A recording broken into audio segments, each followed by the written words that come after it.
Hi friends, welcome to future in tech. நம்ம இன்றைக்கி எதை பற்றி பார்க்க போகிறோன்னா ஹெச்பியில் கேமிங் லேப்டாப்பை பற்றி தான் பார்க்க போகிறோம்.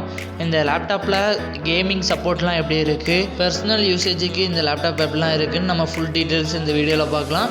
இந்த வீடியோவை ஸ்கிப் பண்ணாமல் பாருங்கள். இப்போ வாங்க வீடியோக்குள்ளே போகலாம்.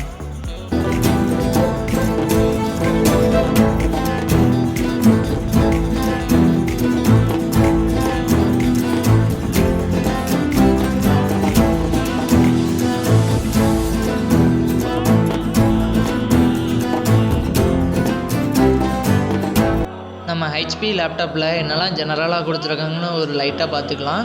இது வந்து சீரீஸ் வந்து பெவிலான் கொடுத்துருக்காங்க. இதோட மாடல்னு பார்த்தீங்கன்னா 15DK0050TX கொடுத்துருக்காங்க. இது ப்ராசஸர்னு பார்த்தீங்கன்னா கேமிங் ப்ராசஸருக்கு தான் மெயினாக கொடுத்துருக்காங்க. இதோட ஓஎஸ்ன்னு பார்த்தீங்கன்னா விண்டோஸ் 10 64 பைட் கொடுத்துருக்காங்க. இதோட வெயிட்னு பார்த்தீங்கன்னா 2.28 kg கொடுத்துருக்காங்க, அதாவது 2.25 கிலோ கொடுத்துருக்காங்க.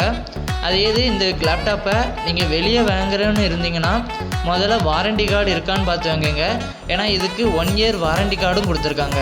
எனக்கு இந்த லேப்டாப் பொறுத்தளவு 3 விஷயம் டிஃபால்ட்டாக தெரிஞ்சிச்சு. அது என்னென்ன டிஃபால்ட்டாக தெரிஞ்சிச்சுன்னு உங்களுக்கு கடைசியில் சொல்கிறேன்.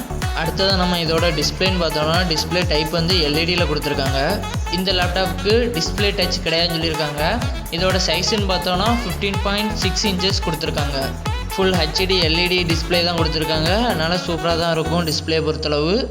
அப்புறம் டிஸ்பிளே எஜ்ஜில்னு பார்த்தீங்கன்னா ஐபிஎஸ் மைக்ரோ ஏஜ் கொடுத்துருக்காங்க. 144 ஹெர்ட்ஸ் ரீஃப்ரெஷ் ரேட்டும் கொடுத்துருக்காங்க.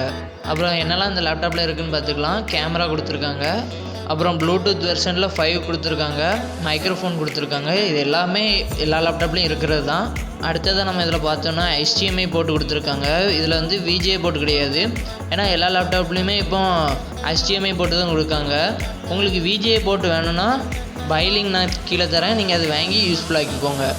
நெட் ஸ்பீடை பற்றி பார்த்தோன்னா 10 to 1000 GB கொடுத்துருக்காங்க. அதனால் நெட் ப்ராசஸர் வந்து வேகமாக தான் இருக்கும். அடுத்தது நம்ம கீபோர்டு பற்றி பார்த்தோன்னா ஃபுல் சைஸ் கீபோர்டு தான் கொடுத்துருக்காங்க. இதில் வந்து ஐலேண்ட் ஸ்டைலி அல்ட்ரா வயலட் மாடலில் கொடுத்துருக்காங்க. இதில் பிளாக் லைட் இருக்குது. அதனால் நம்ம ஏதாவது கேமிங் விளாட மச்சில் இது வந்து நம்மளுக்கு செம லுக்காக இருக்கும். இதோட ஸ்பீக்கர்னு பார்த்தோன்னா 2 ஸ்பீக்கர் கொடுத்துருக்காங்க. இதோட சவுண்டு குவாலிட்டி வந்து DS ஸ்டூடியோ சவுண்ட் இருக்குது. அது மட்டும் இல்லாமல் HP ஆடியோ பூஸ்ட் 1.0 கொடுத்துருக்காங்க. இதனால் சவுண்ட் குவாலிட்டி நல்லாயிருக்கும். அடுத்ததாக நம்ம இதோட மெமரி பற்றி பார்க்கலாம். இல்லை, மெமரி பார்க்கறதுக்கு முன்னாடி ப்ராசஸர் பார்க்கலாம். மெமரி அடுத்தால பார்க்கலாம். இதோட ப்ராசஸர்னு பார்த்தீங்கன்னா இன்டெல் கோர் i7 கொடுத்துருக்காங்க.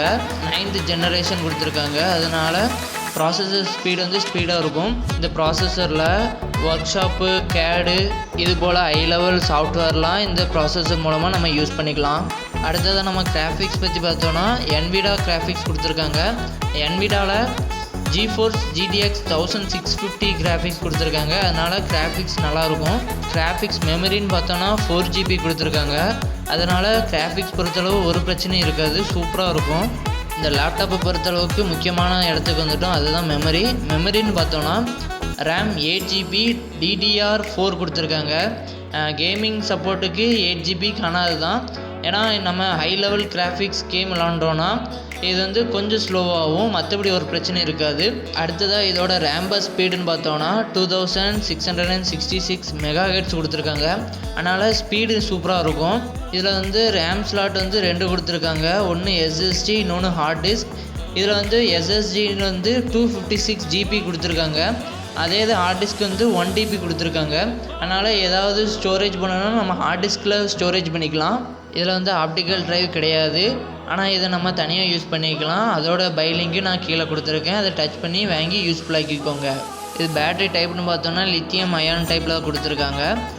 இதில் 150 வாட்ஸ் AC பவர் அடாப்டர் கொடுத்துருக்காங்க. அதனால் நம்ம ஈஸியாக ஃபாஸ்ட் சார்ஜிங் பண்ணிக்கலாம். எனக்கு இந்த லேப்டாப் பொறுத்தளவு 3 டிஃபால்ட்டாக தெரிஞ்சிச்சு. இதில் வந்து VGA போட்டும் கிடையாது, ஆப்டிக்கல் டிரைவும் கிடையாது. ஆனால் இது ரெண்டுமே நம்ம யூஸ் பண்ணிக்கலாம்.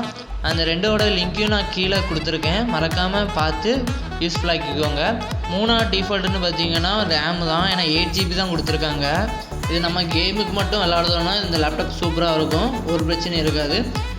ஹை லெவல் கேம் விளாண்டா மட்டும் கொஞ்சம் ஸ்லோவாகும், ஏன்னா கம்மி ரேம் தான் கொடுத்துருக்காங்க. மற்றபடி ஒரு பிரச்சனை இருக்காது.